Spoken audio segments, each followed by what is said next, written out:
Hey there, we're the Westlaw Pirates and welcome to the show. We're here to share our thoughts on Northwestern athletics and college sports with thoughts and analysis from the visceral to the statistical. We run our tailgate with the red pirate flag flying high above as we give no quarter, especially the fourth. I'm Sam Walter. I'm John Lacombe. And I'm Eric Skoskauspo. Real quick before we get started, wanted to mention once again, we are taking part in an incredible preseason party, kickoff party at Double Clutch Brewing with Lake the Post, with our good friend Jay Sharman with Lake the Posts, hosted by Dave Ennett, Dan Persa. We will be there. Why we're in the same conversation, they put us in the same breath as Dave Ennett and Dan Persa, I don't know, but I love it. It's great. It's gonna be a great time. It's benefiting True NU, the NIL arm of the supporting all the, not just the football, but all Northwestern student athletes. Going to be really, really cool. Like I say, Double Clutch Brewing, 2121 Ashland Avenue on August 27th. That's Tuesday, August 27th from 5:30 to 8. Double Clutch Brewing, Northwestern Football Kick Party. It's going to be a lot of fun. Head to our Twitter feed at Westlaw Pirates. We'll have all the information there to get tickets. It's going to be a really good time and hope to see as many of you there as possible. I guess I've delayed the inevitable long enough here, as we are here to talk today about Ohio State, presumptive number 2. I mean, the AP poll came out.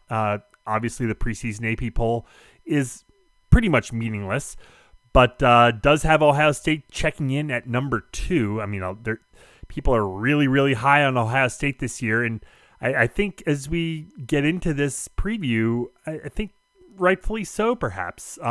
John, tell us about the Ohio State defense. Well, it's funny you say rightfully so, because I'm very curious to hear what Scuzz is going to be saying, and I think Scuzz has kind of teased it, but I feel safe saying this is going to be the most opposite Ohio State preview that I think we've ever done. Up is down, down is up, cats and dogs living together, mass hysteria. We're going back to Trestle style, aren't we? I know. I don't know Trestle what style this with is. Chip Kelly as OC. Interesting. Well, I'm not Trestle style, but like the years when it was the Ohio State defense that was the bellwether. I know. And again, that was a long time ago, but I mean, we back. That brings me no joy to say, but it appears that defensive coordinator Jim Knowles is really, really, really good at his job. So yeah, if you've been following this pod for a while, then you know about Ohio State's track record for defensive underperformance. Now, historically, this underperformance has been primarily rooted in the secondary, but in general, OSU's defensive stats have never matched up to the star ratings in the overall unit. And prior to this past season, Ohio State had basically been mired in this defensive mediocrity, really since the departure of Chase Young. So last season, 2022 kind of looked like they finally might be taking a step in the right direction. But then in the context of last season, it looks like OSU has finally got this whole defense thing figured out. And hiring Knowles was the watershed moment. So we have to take a look at Jim Knowles' recent history as a defensive coordinator because it is incredible. So in 2017, he lifted a Duke defense that had been 10th in the ACC up to 3rd. Then he was hired by Oklahoma State, and he served as the Cowboys defensive coordinator from 2018 to 2021. In year 1, his defense was 8th in the Big 12. In year 2, it was 7th. In year 3, it was 5th. In year 4, it was 1st. Then he took over an Ohio State D that had been 9th in the Big 10 in most categories in the 2 years prior to his arrival. In year 1, Ohio State was 5th in the Big 10 in total defense. In 2023, last year, they were 3rd. In other words, this dude has made his team's defense better than it was the previous year for 9 consecutive years. That's unreal. And it ought to put the fear of God into what he can do with this Buckeyes defense in year 3, because Lord have mercy, does this dude have a ton to work with. So, like so many classic Buckeye units, this is something that we've talked about for years. Even when the Ohio State defense has been mediocre, this defense is awesome up front. Defensive tackle Michael Hall Jr. has gone to the NFL, but the excellent Tyleik Williams and Jack Sawyer are back at tackle and end. And of course, the other spot is manned by arguably the best defensive player in the Big Ten, JT Tuimoloau, right? For our money, being Northwestern fans, we say it's him and Xander, but the majority of the nation says that JT is the best defensive player in the conference. So this is going to be a phenomenal front. And behind it, Ohio State loses a ton of on-paper production to the NFL in Steel Chambers and Tommy Eichenberg. But the Buckeyes only need 2 linebackers to run this 4-2-5 that Knowles runs, and they have 2 veteran guys who are both mega recruits to work with in Cody Simon and Sonny Styles. You put these guys behind what this defensive line is going to be, it's going to be a really good defense in the front 6. But then we look at the secondary, and secondary historically has always been this Buckeye disaster class. But Knowles has started to build it into a strength, just like he did at Duke. He's going to get the maximum amount of production out of the massive weapon Ohio State has coming in safety Caleb Downs. So Downs was a former monster recruit who spent 1 year at Alabama and is now coming to Ohio State.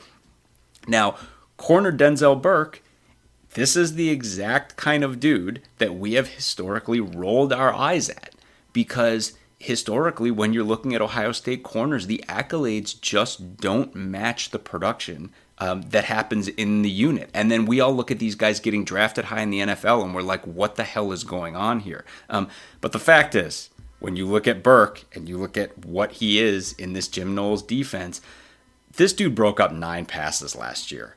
And he has 2 other dudes back there with him in Devin Igbinosun and Jordan Hancock, who also cover really well. And these guys are not going to face a single quarterback all season who has time to throw the ball against them. This is absolutely a contender for number 1 defense in the country. I just don't know what more you could ask for. It's awesome veteran guys at every level and a defensive coordinator who is so white hot that this projects as the best or second best defense in the Big Ten, surely on the basis of his trend line. This is what he's done for 9 years in a row. So again, for us, this sucks. Like, I don't know how else to spin it. In general, and I feel like we've talked about this in previous, life was better when Ohio State and Nebraska and Maryland and Rutgers and whoever else were being dumbasses and mailing in defenses that ought have been good. Okay, I'd like to go back to that. I prefer that.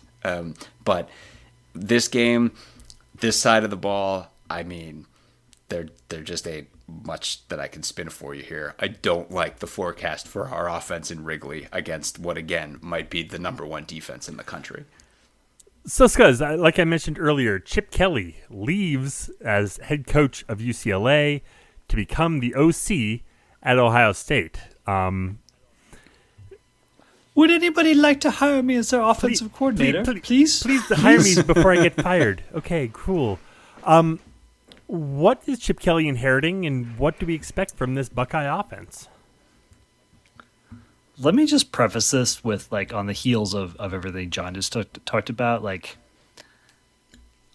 feel like if you listen to our previews, there's probably this general sense oh, you guys just talk down the good teams and talk up the bad teams, and that's not always how we got go see Michigan State if you want. May it be true. Believe me, I would so love to talk down this Ohio State team. The thing is it's impossible to talk to Ohio State the way we talk to any other team in the Big Ten, even Michigan, frankly, given all the changes with head coach, everything. Nothing short of a national championship and an undefeated season is good enough for this team. And so it is it is impossible to preview college football teams and not adjust your kind of your expectations and your barometer to what each team is playing for. Like Ohio State, far and away on both sides of the ball, is the best or second best team in the Big Ten. There's no question about it. I'm going to highlight what I think are some potential flaws that could prevent them from achieving what they want to achieve. They are still the best or second best team in the conference by a lot. So I just wanted to preface that. But I think like it's useful for me at least to, if you'll allow me to dig in a little bit onto Ryan Day's tenure, because I think one of the most fascinating things about Ohio State is their offense is operating at an unprecedented level, and Ryan Day's seat could not be hotter because they haven't been able to win a national championship. I mean, it's because they haven't beaten Michigan in a few years, right? Well, that and that too, right? It's like the classic. What with John Cooper, like I was gonna say we went back to Jim Tressel. Now we can go back to John Cooper. Yeah, John Cooper, like, dude beat, like, literally won every game except lost like 7 of 9 against Michigan State or against Michigan. That was it. I just want to talk about Day's tenure a little bit because I think it's instructive when you start thinking about like how Chip Kelly fits in. So Day's arrival. Like, we've all lived in this world now for multiple years, and it predates COVID, so it's hard to wrap your mind around this. When Ryan Day arrived at Ohio State as an offensive coordinator, it was almost an immediate change to their offense. They moved away from Urban Meyer's QB run focus to a multifaceted, aggressive passing attack. Here are a couple of key stats. Before Day, no Urban Meyer quarterback at Ohio State surpassed 65% completion on a season. Since 2018, which was Day's second year as OC, every Ohio State quarterback has been over 65%. Before Day, passing yards per attempt averaged around 7.5, with the exception of JT Barrett's freshman year when he got up to 9. Since Day, every single season, the Ohio State starting quarterback has been above 9 yards per attempt. Urban coached 3 quarterbacks that had like 3 seasons throwing more than like 30 to 40 touchdowns. They were still close to 10 picks apiece. Ryan Day coached quarterbacks, including Dwayne Haskins, have exceeded 40 touchdowns in 4 out of 6 seasons, not counting COVID. And since he became head coach, have never thrown more than 6 interceptions in a season, despite attempting way more passes. That's insane. Wow. But here's the thing. Last year, with a new quarterback in Kyle McCord, and also with the best wide receiver core in college football, it was the worst performance of all of Day's seasons by a quarterback. Completion percentage and yards per attempt were still there. They were still there. Kyle McCord, 66% completion, 3,170 yards on 348 attempts, almost 10 yards per attempt. But only 24 touchdowns versus a 40 touchdown per year track record. 15 fewer points per game scored. Now, this may have just been a down year. Maybe McCord wasn't the guy. Maybe they just knew they had a better D and they leaned on that. They still won 11 games. It was also the first season that Day didn't have Kevin Wilson running his offense. Now, we've long felt, for obvious reasons and even some Northwestern bias, that Kevin Wilson is literally an offensive genius. But there were some real structural things about last year that stand out to me as concerns. Number one, it's the first year under Ryan Day they have not had a dynamite number 2 receiver. This offense was definitely guilty of over-relying on Marvin Harrison. Emeka Egbuka, number 1 receiver in his class, absurd stats the prior year. He played 10 games. Julian Fleming, another number 1 receiver in his class, played 12. Carnell Tate played 12 games. Not one of them had even half of Marvin Harrison's production. And Harrison's production stayed flat with 2022. And in that season, Egbuka was only 115 yards shy of him. In 2021, they had 2 guys, Chris Olave and Garrett Wilson, over 900 yards apiece to go with to go with Smith and Jigba's 1,600 yards. So it was a really weird season last year from that perspective. Number 2, offensive line. I started commenting several years ago that the offensive line recruiting at Ohio State was no longer at the level that they had been at. They were still getting top 5. They used to get like top 5 O-line recruits every year. The best O-line guy in his class often went to Ohio State. They had the best O-line in the conference by miles.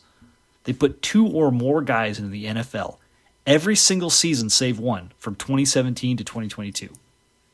Last year, nobody got drafted in the NFL draft off the Ohio State offensive line. That's insane. Now, is that simply a product of the incredible outgoing class the year before that had 3 draft picks and a free agent signing? Maybe.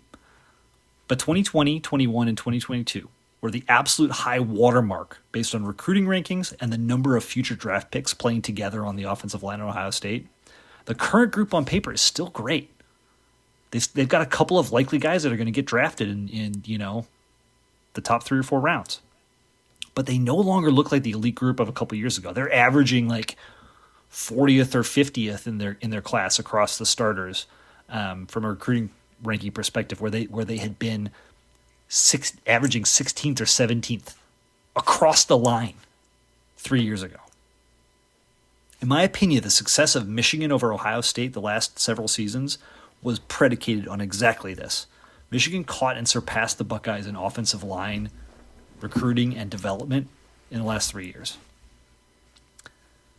But both of these things are subplots of what I believe is the larger narrative, and probably my hottest take of our summer previews this year, which is the entire nation vastly underrating the talent of C.J. Stroud. Mm-hmm. Count myself now, in you that. Compare Well, I mean, I'm literally the number 1 person on that list in the country. So no, you're not alone, John. So if you compare CJ's numbers to Justin Fields in 2019 or to Dwayne Haskins in 2018, it's not a slam dunk.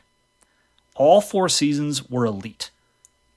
2021 probably being the best by a slim margin, especially if you value efficiency like I do, yards per attempt, few interceptions, etc.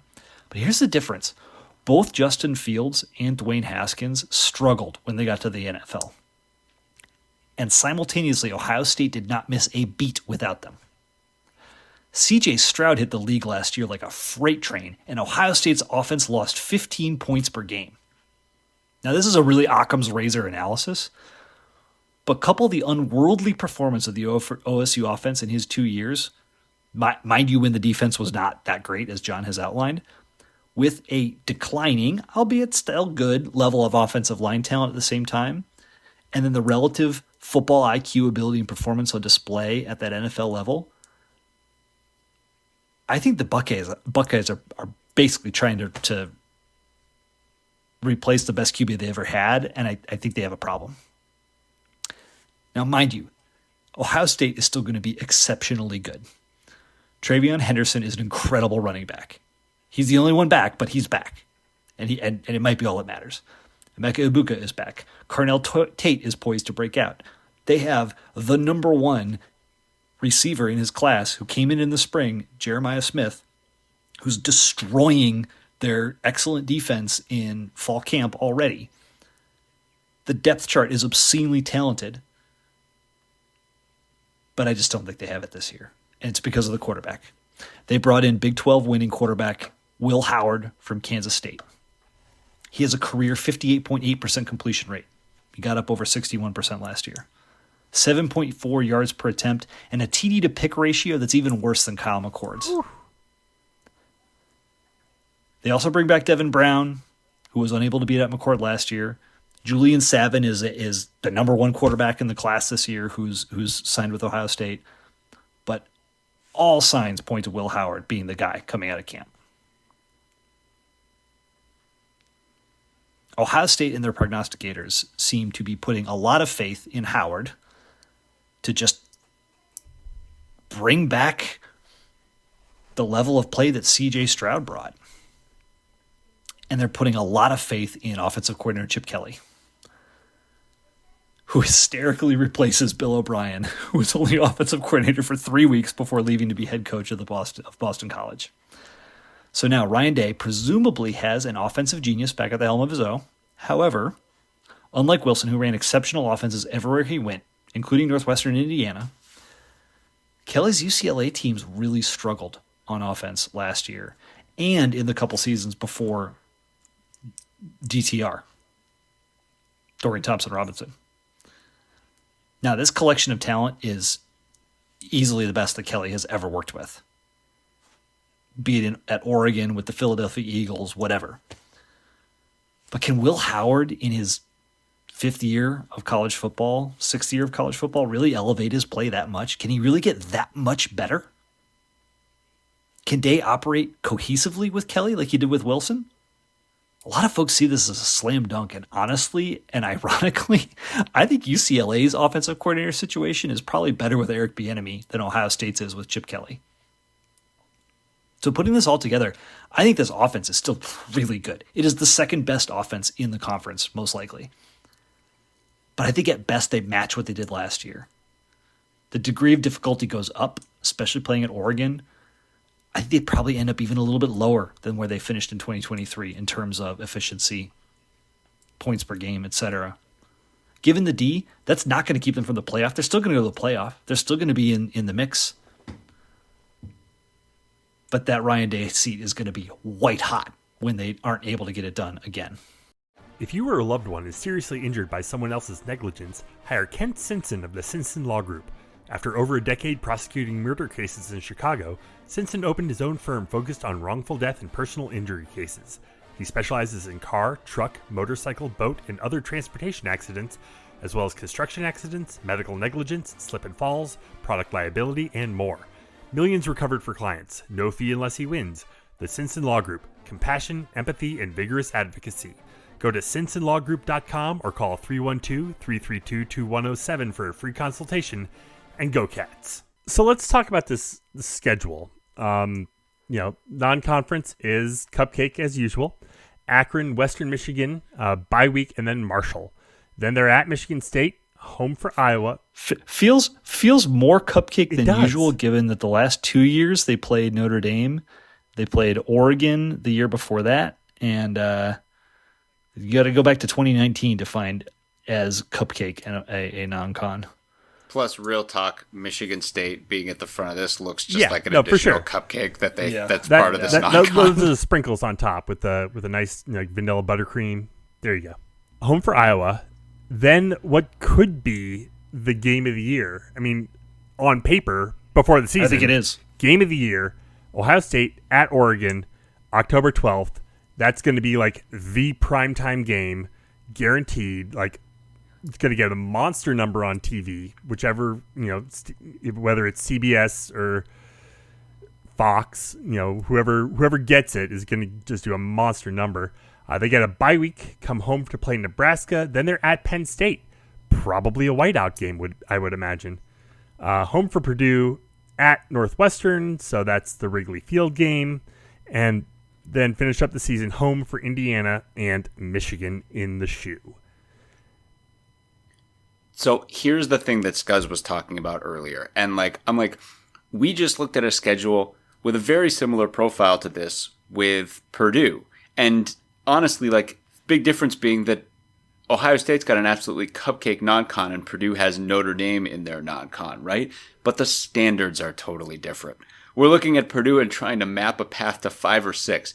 Look at Ohio State's schedule this way. And they might have the best defense in the country. And talent-wise, they probably at least have the second best offense in the country. Second best offense, in the Big Ten. But look at this 4-game stretch. Iowa, Oregon, Nebraska, Penn State, and then add in Michigan. The amount of games Ohio State fans will allow the Buckeyes to lose out of those 5 is 1, and only if it's Oregon. It can't be Michigan. And they will be mad if it's anyone else on that list. Losing 2 out of those 5 games is a disaster. That's the way this fan base looks at this. If they lose that game in Oregon, which most people think they're going to, right? They can't lose any other game. I don't think so. I don't know if it's a slam dunk. I think we are unique in our, not unique, but we are in the minority in our take that this is Oregon's conference to win. I mean, again, and look, again, they're awesome on defense, but I just feel like what we looked at when you talked about Oregon, I just felt like Oregon's offense seemed so much more stable. Like, and I know like people are being like, in the face of all this talent, yeah, but listen to what Scuzz is talking about. Stable, proven, and dynamic. Right. This offense has the potential to be dynamic, but is neither stable nor proven. Right. And that's the thing. It's like, if they lose to Oregon, which at the very least, absolutely in the realm of possibility, Buckeye fans won't allow them to lose one other game on this schedule. And like, that game, Iowa versus Ohio State, that 100% could turn into absolutely gross garbage football. Like, you know, like that's the kind of game that last year Marvin Harrison single-handedly drags Ohio State to a win. Like that's the character of that game last year. I disagree. Well, I mean, I guess it defeats my point a little bit from earlier, but like in 2022, they beat Iowa with that exceptional D, 54-10. Well, that game was a game where Iowa just totally imploded. I think there were like a ton of turnovers, as I recall. Yeah. I recall like Iowa throwing multiple picks in their own red zone. You don't think that's likely again? Oh no, absolutely. I mean, to your point, if there are hiccups with this Ohio State offense, Iowa's the kind of defense where they're going to show up. Oh, sure. You know, yeah. But I mean, the point being, like, again, you have to look at that stretch: Iowa, Oregon, Nebraska, Penn State, and be like, in the Buckeyes' mind, like, they expect to win all of those games, and like, there are certainly paths to losses in all of those games for them. But And then of course Michigan. And like literally it's like if they lose to Michigan again, no one's going to care about anything else. It's just the standards are so heavy. I mean, if Will Howard's just dealing, of course they can win every game on this schedule. But I think we have them behind Oregon in this conference. And if you put them behind Oregon, they literally can't lose another game on their schedule or the Buckeye fans will riot. So here's the thing: I don't think they will lose another game until the postseason. I know everybody's circling that whiteout on November 2nd. You know the last time Ohio State lost to Penn State? It's been a minute, hasn't it? I know. 2016. 8 for all, years. For all the talk about Ryan Day, he ain't James Franklin. 8 years. Yeah. And it was because that was the Saquon Barkley year. Yeah. And again, for Will Howard might be one quarterback in that game, but Drew Aller's going to be the other one. The last time they lost to Penn State before that, 2011. 2 times in the last 25 years have they lost to Penn State. It's wild. Just to put it in perspective, right? So, like, not that they couldn't lose that game. Penn State, we talk about this every year. Penn State always plays Ohio State tight. They always play them tight, especially in State College. It's always like a 1-score game. You're white knuckling it out. Ryan Day and James Franklin. You said it earlier. spot on. Yeah, I'm like, that's the thing. It's like there's like James Franklin will find a way to lose that game. Now, I suppose let's paint sunshine and rainbows right now. So let's say Ohio State gets by Oregon and they run through that 4-game stretch and they're still undefeated. At that point, they'd probably be the number 1 team in the country, number 1 or number 2. And then they'd be looking ahead 4 weeks into the future to the end of November in that match with Michigan and just looking for that trap. Looking for that trappy trap. November 16th in Wrigley. Hey, let's all go out. Bonus homecoming. We'll pack Wrigley. Every Chicago Buckeye fan can come out and have a great time. And then the problem, I see what you're saying. Send those boys some Giordano's. Yeah, right. Before. Like, that's right. It'd be one thing if it was right after Penn State or right before Michigan, but the fact that we're sandwiched by Purdue and Indiana, like there's no letdown look ahead situation going on there. Right. And I mean, and I just think they're too good. They're too good. I mean, like, you have not seen. I mean, the only game that Ohio State has lost, they've lost to two teams in the last 4 years, 5 years before postseason. They've lost to two teams in the last 5 years. They lost 3 games to Michigan, and they lost once to Oregon at the beginning of 2021. That's it. This is a team that, like, they don't F up in letdown moments. It's only the big moments against the biggest teams that they fall flat. Now that doesn't mean that it can't happen, but I just, like, it's the sort, like you're not going to beat Ohio State because they had, like, an off day. You're going to beat them because you came up with something ingenious. Right. Yeah, I mean, like, with all this said, I mean, we talk about teams that can play defense and run the ball. I mean, if you look at nothing else, this team has Travion Henderson and maybe the best defense in the country. But again, like, I'm Scuzz, I'm with you. I mean, I think it's they go 11-1 on this schedule. Yep. I think they lose to Oregon and they beat everyone else. It's just so funny to me. They'd probably still get into playoff even if it was only 4 teams. Yeah. And I'm like, and I just think it's so hilarious, though, that the margins and the expectations for a team that, again, will have a new quarterback this year, potentially has a shaky offensive line, and doesn't have a heck of a lot of wide receiver production. I know they're stacked with talent, but that's a fair amount of question marks for a team that, in their own fan base, firmly expects this team to compete for, if not win, a national title. And I just, like, compared to Michigan last year, we were like, no such questions. We were like, this Michigan team's loaded for bear on both sides of the ball. It's nothing but veterans who've been in that uniform for a while. They're just good to go. And Ohio State has all the talent in the world, and they're proven on the defensive side of the ball, which is a new look for the Buckeyes, but they are. But on the other side, wealth of riches. Still have them going 11-1 and making it into the playoff. But so I'm curious. I want to ask a question in this line. Like, stop me when you think Ohio State is better than the team that I'm naming. Georgia. This is the thing. So, like, I don't know enough about Georgia. Well, Texas just lost both their starting running backs for the year. Yes. Alabama. I think they're better. I think they're better than Texas. Alabama. Ole Miss. They're better than Ole Miss. Yes. LSU. Probably. Yeah. I mean, like, those 5 teams in Oregon are pretty much the best teams in the country. Yeah. In my opinion. And then, like, Ohio State maybe slots somewhere in between, like. Wait, yeah. Alabama went to, lost pretty close to Michigan, and Jalen Milroe and a whole ton of talent is back now. Yes, Nick Saban has moved on, and that's an absolutely massive factor. But do I feel better about that team holistically than I do Ohio State? Yes, I do. Yeah,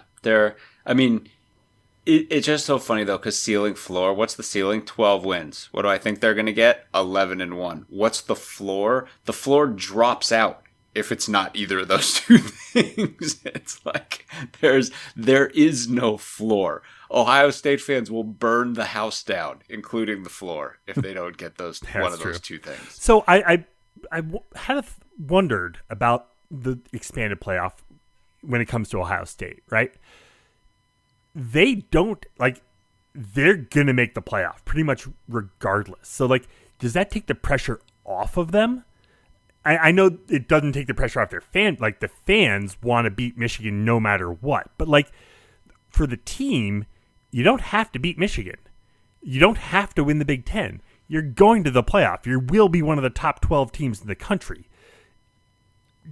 Does that change your focus into, like, gearing up for the playoff? And I'll say it this way. I'll say, if it does change your focus, I think you're in trouble, because then I think you're making assumptions, and you're you're leaning a little bit too much on your laundry, etc.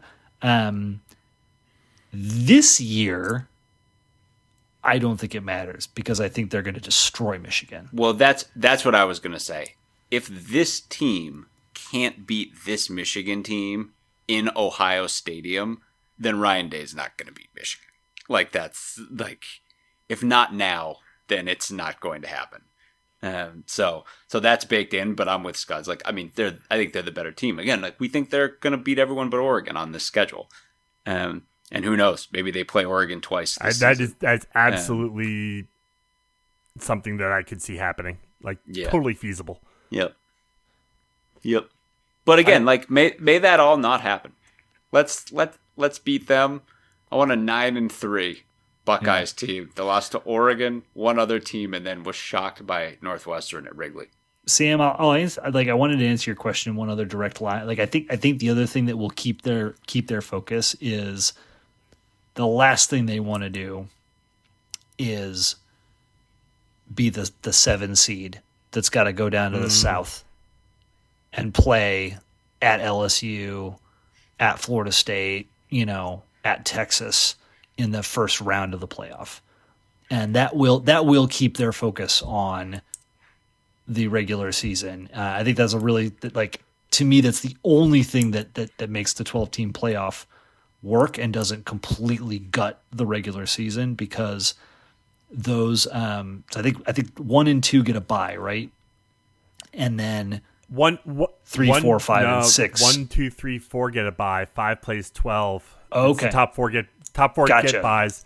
5 through 12 play in the 5, 6, 7, 8 home stadium. 5, 12. Gotcha. 6, yeah, 11. So 1 through 4 are obviously super valuable because you get the bye. 5 through 8 are super valuable because you get the home game. You don't have to go on the road. Now, I don't know. There's an interesting business question of, is it better for a team to finish 5th and get that extra home game?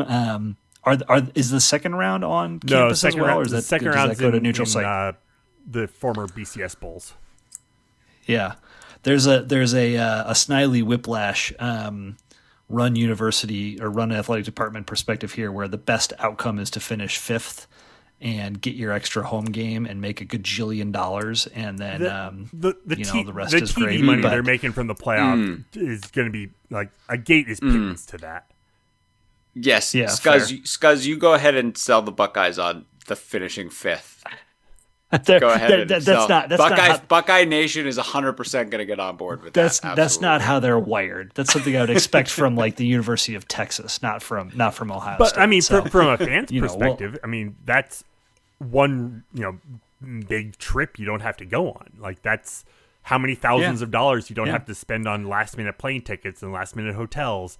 And I think the winnability quotient is much more important though, right? Of we get to host LSU instead of or we just don't have to play round 1. Sam, I'd prefer not to think about places Buckeye fans are going to be spending money to travel to this season, if it's all right with you. Hey, maybe they'll save their ducats and not bother with Wrigley. Baseball fields are played out, right? No, old news. Here's hoping. Let us have our damn homecoming, for crying out loud. Anything else to mention before we get out of here tonight?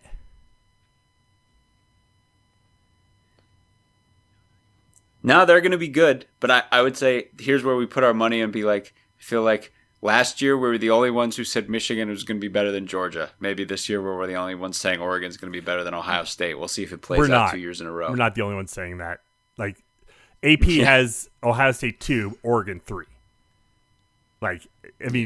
Oregon is very well regarded and highly rated, and that game is in Eugene.